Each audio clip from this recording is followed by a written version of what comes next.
strategie volendo facevamo una strategia da montare di quel pallettone dalla storia.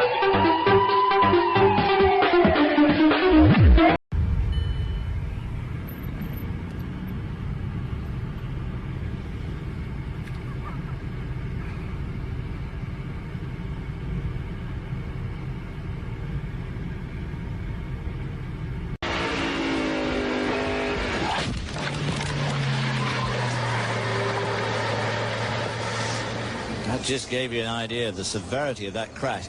Just completely cut the Ferrari in half. Here it is, David. Well, there you see the two GTS2 cars that spun and collected each other.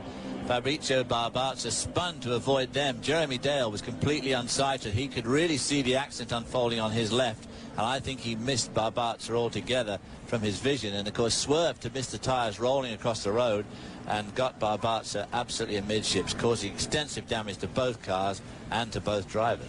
Jeremy Dale was evacuated by medical helicopter. Yellow flag flew almost immediately on the accident on the outside of the